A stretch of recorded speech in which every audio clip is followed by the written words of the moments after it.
take me back to the very beginning here, because you get the call, we want you to be Cady, we're redoing Mean Girls. Obviously you're going to say yes, because that's a huge opportunity, but also like, it's a big one. So like, how do you mentally prepare yourself? Because you know fans are going to be all over it. You know that they're going to be expecting certain things, but also that it has to be different. So how do you just like mentally get in the headspace of being able to do this?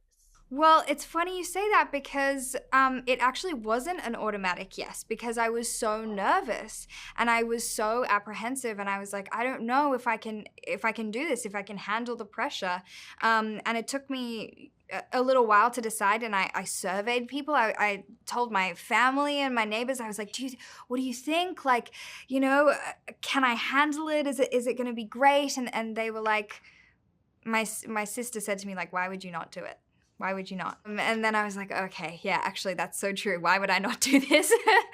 So I decided to just go for it and let go of any apprehension. And really, I did it because I love Mean Girls, and because I have so much love for this story and these characters, and I knew that this reimagining of the story was coming from a place of love, and that with Tina behind it was going to be fantastic.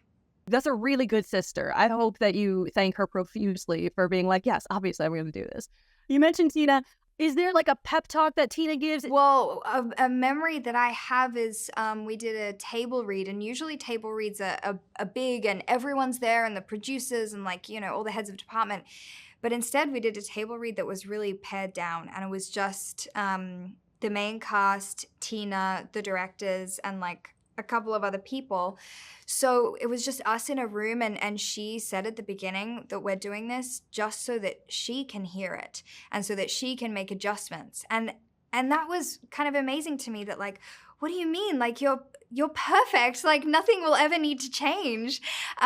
This writing is perfect, but I think that commitment to making it the best it could possibly be was really impressive to see from her, and that hearing it out loud, you know, she was making notes and like asking questions and thinking, oh, I might change this, and to be led into that process was a privilege for sure.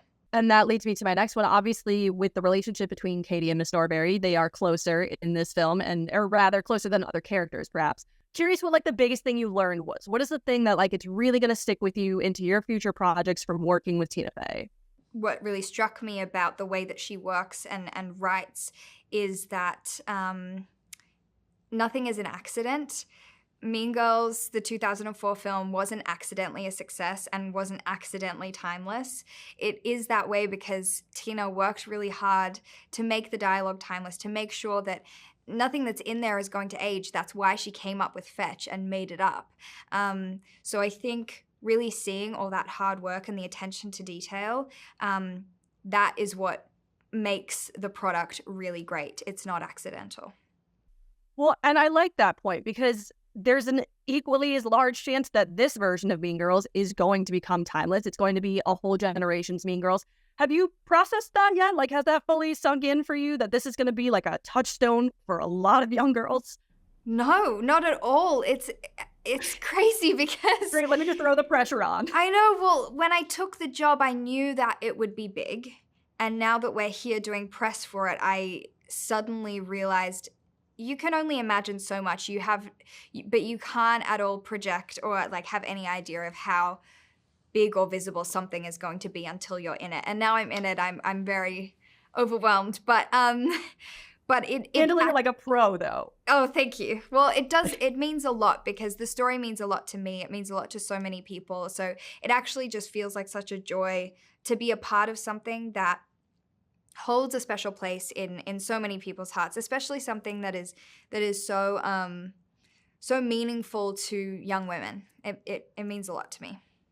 I also envy you just for being able to be in the same room as auli'i singing, as TheWrap singing, as Jacques Wells. But like, can we just, what is being in that room like? How do you just sort of sit there and have an out-of-body experience? How do you process that? I will tell you genuinely what happens is most of the time I was sitting with Jacques and auli'i, like in all of our scenes together, I would just say, can you sing this for me, please? Can you sing this? And auli'i would say, oh, I did this like audition for this musical. I was like, can you sing the song, please? I love that song. Or I would say to Jacquel, can you do this run, please? I just want to hear it. Like that was me. I was just saying like, please do this thing for me for free. I'm not paying you. This is, yeah, it was just me getting to listen to their beautiful voices all day. I loved it. This is smart. This is exactly what I would do if I was in the room with them. I'd just be like, real quick, can you just sing I Am Moana? Just like belt out very quickly. Thank you so much. Well, we are getting close to my time here, Angourie. I will leave you with this. I want to talk about the Jingle Bell Rock scene, technically not Jingle Bell Rock, but like the dancing, the choreography. It was like the first week of filming you did this, right? So how was this executed? Because it's stressful to watch. I'm not going to lie to you.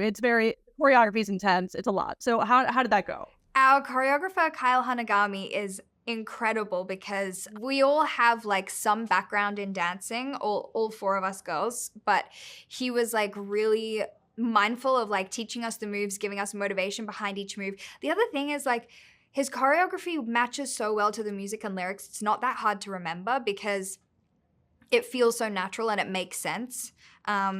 So learning the dance was really fun, and then getting to do it was crazy. I mean, we had practiced in those heels, but we hadn't practiced in those heels, plus the costumes, which were, the sequins were a little bit itchy, plus the hats, which, you know, I'm like worried about it falling off my head. So there were lots of elements involved, but it was so much fun. And at a certain point, you know, you get really tired and your feet hurt, but every time they called action and I did that dance, it all went away. I didn't feel my feet. I didn't feel the itchy sequins.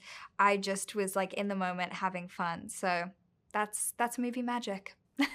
See, but I'm also it could have been the heels. You could have not felt your feet because of the heels. Like, it could have been movie magic. It could have been. But Angourie, that is my time. Thank you so much for taking the time today. I appreciate you. And again, please go, like, once today's over, just go sleep for many, many hours. Thank you. I will, for sure.